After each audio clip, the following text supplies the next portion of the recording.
Glad to be a partner in the tour.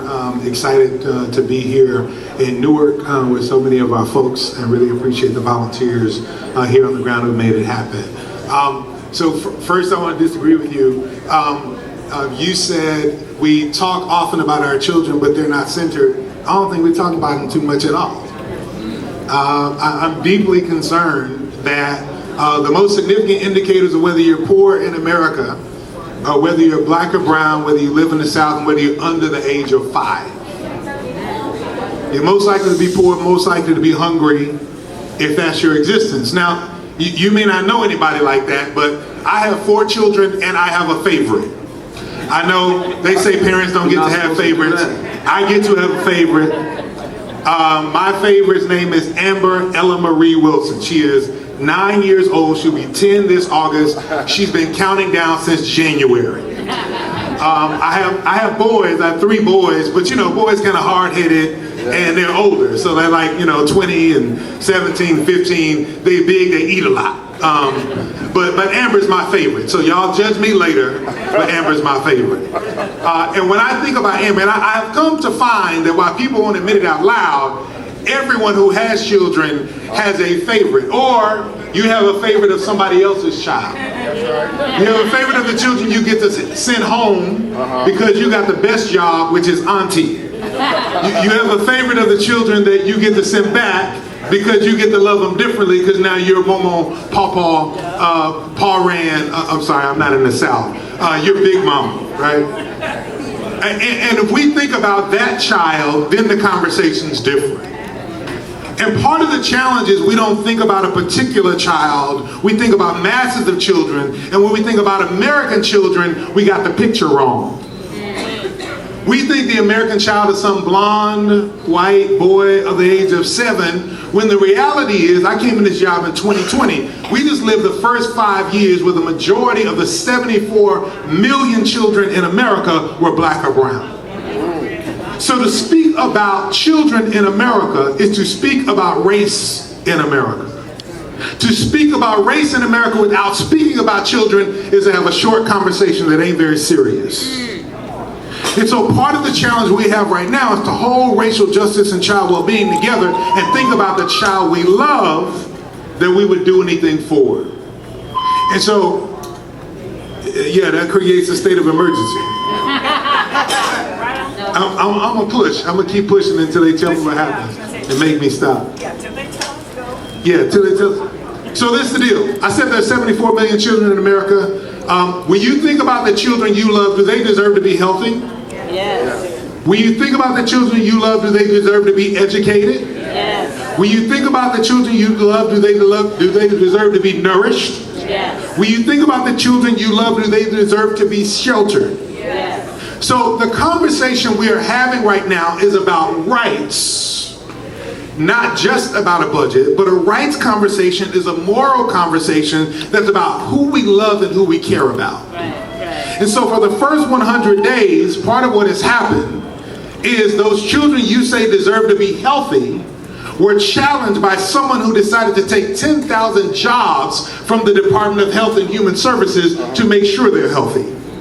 The Department of Health and Human Services is what oversees Head Start, what oversees the Administration for Children and Families, what oversees the programs to make sure Medicaid. And so that health, 37 million of America's children, 60% of those, black and brown, are on Medicaid. So when they come after Medicaid, they're coming after your babies being healthy. When they come after SNAP and trying to take $230 billion out of a program, then they're coming after whether your children deserve to be nourished. And when they want to take a whole department, I know they say the Office of Civil Rights in the Department of Education is challenged. I'm going to tell you the truth. The whole Department of Education is a civil rights office. There's 4,000 people working for civil rights since 1979. The whole department. When they take 2,000 of those people and tell them you don't have jobs anymore, what they're saying is your children don't deserve to be educated. That's right. That's right. Children's Defense Fund studied what happened before there was a Department of Education, knocked on doors across the country in 1974 and asked, before there was a Department of Education, what happened in America? Children who were black, children who were poor, children who were disabled, children who had families before they planned to have them didn't get an education. So by taking the Department of Education back from your community, what they're doing is saying, we want to go back to 1974 before we had a Department of Education. Your kids don't deserve to be educated. Now, you said your children deserve to be educated. You said your children deserve to be healthy. You said your children deserve to be nourished. You said your children deserve to be sheltered. And so you ought to have an issue with what happened for the last 100 days. But you ought to take up arms for the next 100 days. That's right. Because the conversation we're in right now is about 3 different choices. It's not about your children anymore. You got 3 choices. I'll tell you what they are, then you get to choose by virtue of raising your hand. The choice in the budget conversation is between bombs, billionaires, and babies. Now you get to choose. Who wants the bombs? There's been a proposal of $1 trillion budget for defense for the very first time in American history. If you want the bombs, raise your hand. Okay, who's for the billionaires? Those that are lining up in overseas right now to welcome the president as he tries to get investments from more billionaires in America. The billionaires like Elon Musk who need tax credits. The extension of the tax credits is what the conversation is going on right now. So either we're going to put $1 trillion into defense on bonds, or we're going to give tax credits to the billionaires, or we're going to restore the domestic programs that they have proposed a 23% cut on that helps our babies. Who wants the babies?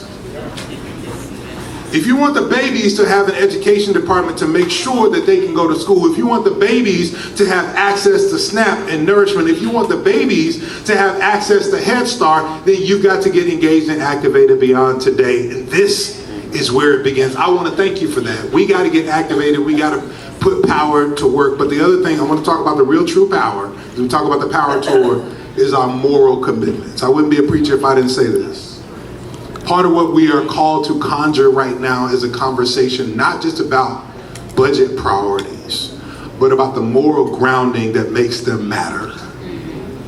These categories of SNAP and Head Start and education matter because we believe in the dignity, hope, and joy of our children. We have a moral commitment that health is a right. We have a moral commitment that education is a right. And rights are grounded in our values and our morals, the things that we learn in synagogue, mosque, and temple. The things that we grow in community at Big Mama's house as we take care of them Johnson kids up the street. And tapping into those rights and those moral values is what we've got to do in this moment. And we can only do it in community. So I want to keep having conversations throughout the day about how we move politically and powerfully. I want to keep having conversation throughout the day about where we defend policies and programs. But I actually want to have more conversation about how we stir the principles that ground all of what we're fighting for.